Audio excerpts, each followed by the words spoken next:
YouTube, what's poppin'? My name is Messiah, and this is my very first YouTube video, and I'm gonna talk about how I lost 53 pounds during COVID.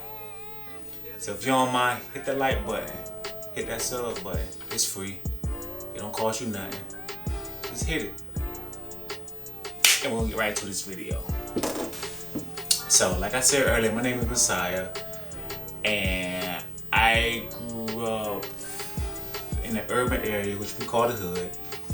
And I grew up on fast food, ramen noodles, Burger King, McDonald's, Chinese food, you name it. I wasn't really taught the best nutrition growing up. And, you know, those habits carry on with you. So fast forward, you know what I'm saying, I'm in my 20s now, and I'm starting to notice, like, when I play sports, my ability to like run fast and keep up with other people, younger people, is slowing down. Cause you know, when you're 15, 16 years old, you know, you're on top of the world, you're a lot faster, stronger, you know, you got a lot more energy. So years go by, you know, I'm not really taking it serious, and boom, quarantine comes. 2020, we gotta stay in the crib. Everybody gotta stay in the house. Depression kicks in. But I said to myself, either I'm gonna progress in doing this depression, or I'm gonna let it hurt me and kill me, and I'm gonna become more and more fat. And so the first thing I did was I started Googling how to lose weight. Seeing all these diets, keto, anything you can possibly think of. And I was like, okay, 1,000 calories a day, 1 meal a day, all kinds of diets. Then the next thing I did, after I got all the information, I went and bought a scale. When I weighed myself on the scale, I was 253 pounds.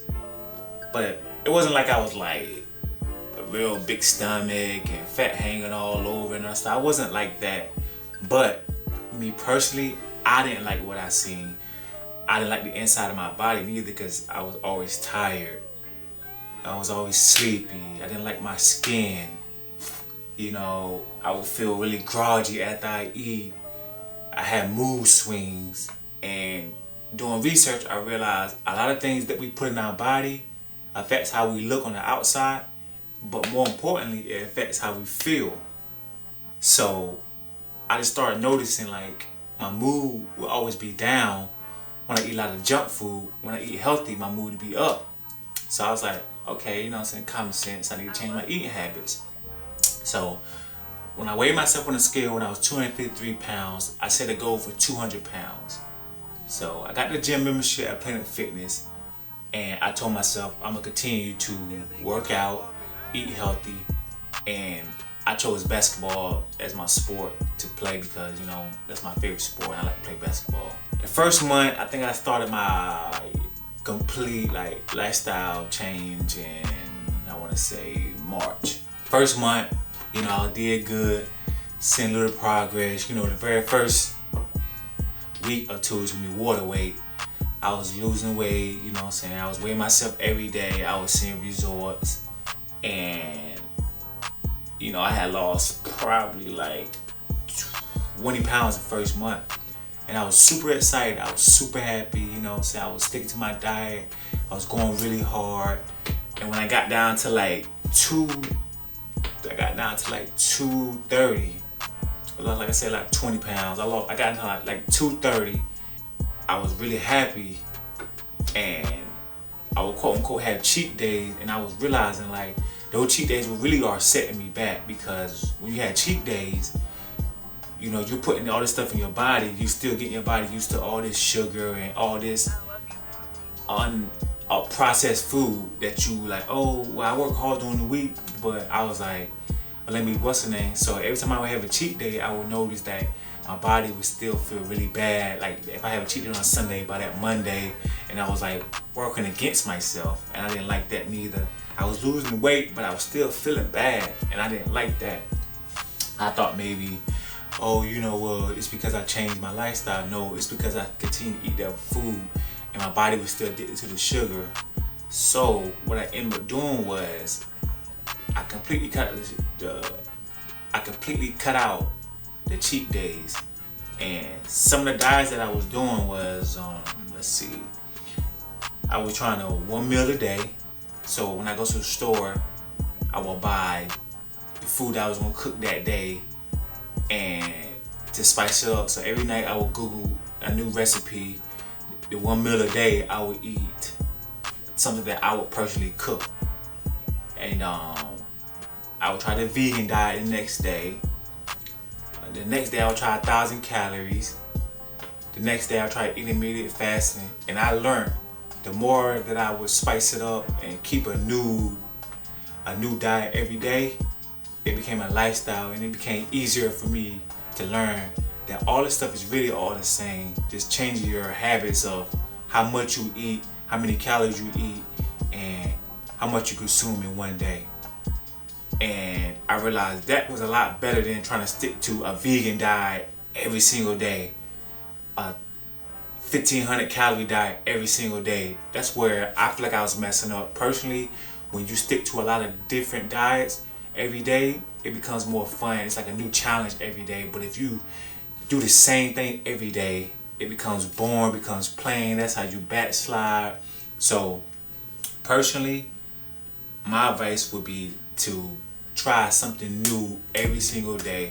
And another thing that I did was I completely, this is the biggest thing, completely cut out all fast food.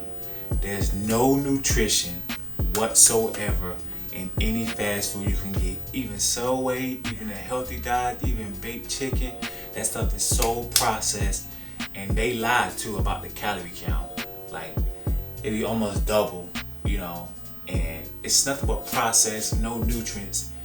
If you can't cook it, then you probably shouldn't eat it.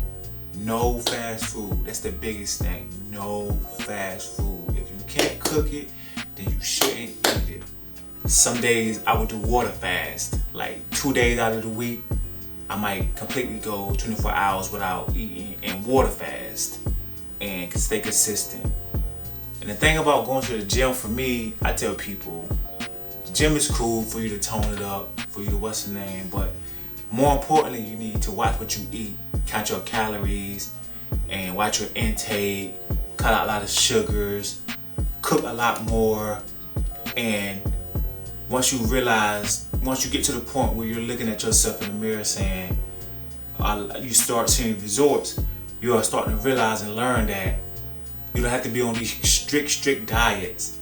You just gotta watch how much you eat, your intake on the things that you eat and what you put in your body.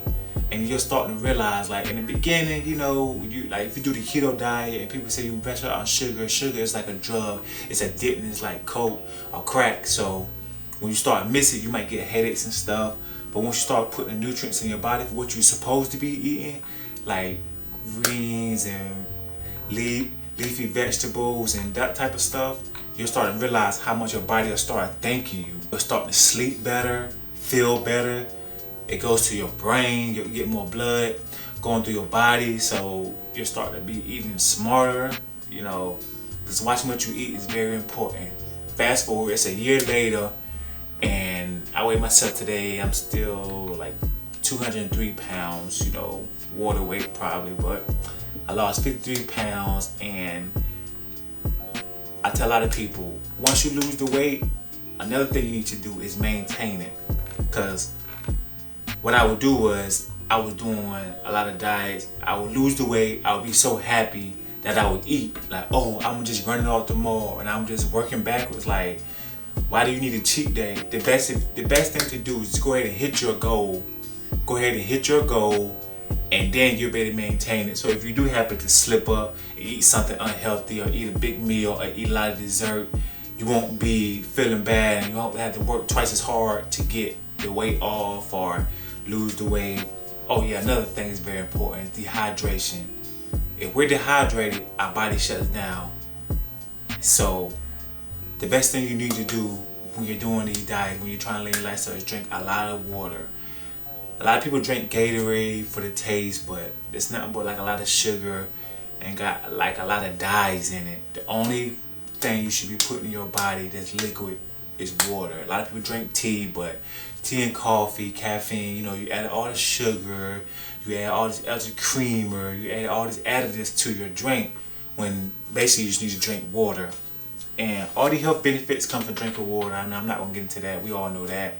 But staying hydrated is the best thing for your body, because now you've got more energy to work out. When you're tired and you want something quick, when you want quick energy, you run a fast food. But if you go ahead and cook and prepare your food, you get a lot better results, because now you know you don't have to always run to the store to get fast food, because you cook at home and you drink water. That's how I lost 53 pounds during COVID, and I kept the weight off. It's a year later. You know, I'm still happy with the results, and I appreciate you watching this video. If you made it this far, hit that like button. Like I said, it's free. Hit that sub button. Comment below your weight loss goals. Comment below some of the things that you want to ask, and I answer all questions. And I appreciate you watching this video, taking the time to, you know, listen to my weight loss journey and how I'm able to lose 53 pounds during COVID.